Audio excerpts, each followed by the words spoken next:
മരിയൊക്കെ ഉണ്ടല്ലോ ഫസ്റ്റ് നിങ്ങളിപ്പോൾ ഒരു ഡേറ്റ് അറിയാൻ ഞാനൊരു സ്കാനിങ്ങും ചെയ്ത് പിന്നെ ഇതാ 3-ാം മാസം ഒരു സ്കാനിങ്. എത്ര സ്കാനിങ്ങാ ഡോക്ടറെ? ഇതൊക്കെ പണ്ടൊക്കെ നമ്മൾ സ്കാനിങ് ഒക്കെ ചെയ്തിട്ട് ഇനി എന്നിട്ട് ഇപ്പോൾ പോരാത്ത സ്കാനിങ് ഒക്കെ പോരാത്ത അതിൻ്റെ കൂടെ ഒരു ടെസ്റ്റും.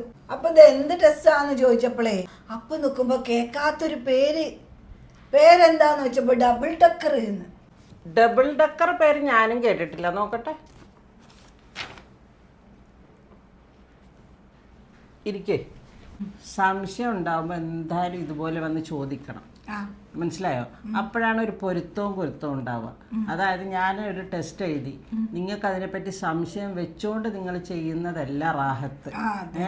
നിങ്ങളെ സംശയം തീർത്ത് നിങ്ങളെ മനസ്സിന് തോന്നുകയാണ്, തൃപ്തി തോന്നുകയാണ്, നിങ്ങൾ തൃപ്തിപ്പെട്ട് ചെയ്യണം, അല്ലാതെ നിങ്ങൾ ചെയ്യരുത്. ഇപ്പം ചെയ്തു പോയത് ഇവിടെ നിന്ന് NT സ്കാനാണ്, അതായത് ന്യൂക്കൽ ട്രാൻസ്ലൂസൻസി സ്കാൻ എന്ന് പറയുന്നത് കുട്ടീൻ്റെ കഴുത്തിൻ്റെ ബാക്ക് ദ്രാവകം നിറഞ്ഞൊരു സ്ഥലമുണ്ട്, അത് നമ്മൾ അളന്ന് നോക്കും. ഓക്കെ. പിന്നെ രണ്ടാമത്തത് മൂക്ക്, കുട്ടീൻ്റെ മൂക്കിലെ ഇവിടെ എല്ലില്ലേ, ഇതുണ്ടോ ഇല്ലയോ എന്ന് നോക്കുക, അതാണ് NT-NB സ്കാൻ. ഓക്കെ. ഇത് നമുക്ക് പറഞ്ഞു തരും നിങ്ങളുടെ ഗർഭസ്ഥ ശിശുവിന് ജനിതക വൈകല്യങ്ങൾ ഉണ്ടാവാൻ ചാൻസ് ഉണ്ടോ എന്നുള്ള ഒരു സ്ക്രീനിങ് ടെസ്റ്റ് മാത്രമാണ്.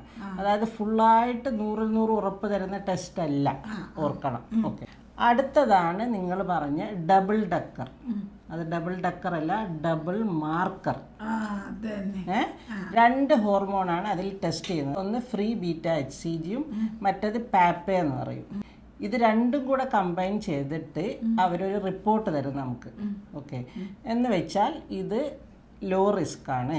നേരെ എന്ത് ചെയ്യണം? 5-ാം മാസത്തെ സ്കാനിങ് എഴുതിയിട്ട് നിങ്ങളെ വിടും. ഹൈ റിസ്ക് കാറ്റഗറിക്ക് വേറെയും ടെസ്റ്റുകൾ ചെയ്യാൻ പറയും. അതായത് NIPT, ആംനിയോസെൻറ്റസിസ്. NIPT എന്ന് പറഞ്ഞത് ബ്ലഡ് ടെസ്റ്റാണ്. ആംനിയോസെൻറ്റസിസ് എന്ന് പറഞ്ഞത് ഗർഭിണിയുടെ വയറ്റിൻ്റെ ഉള്ളിലെ വെള്ളം എടുത്തിട്ട് ടെസ്റ്റ് ചെയ്യുന്നതാണ്. ഇപ്പം നിങ്ങൾക്ക് ഞാൻ പറഞ്ഞ എന്തെങ്കിലും മനസ്സിലായോ? ചെയ്യുന്നത് എന്തിനാണെന്ന് മനസ്സിലായോ? മനസ്സിലായി.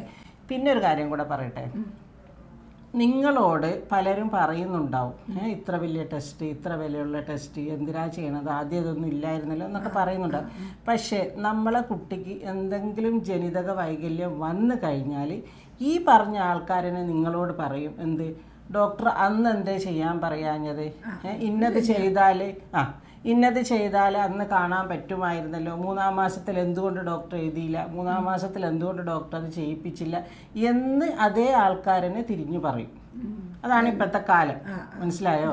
അപ്പം നിങ്ങൾക്ക് ഓക്കെയാണ്, നിങ്ങൾക്ക് മനസ്സിലായിട്ടുണ്ടെങ്കിൽ നിങ്ങൾ പോയി ചെയ്യുക.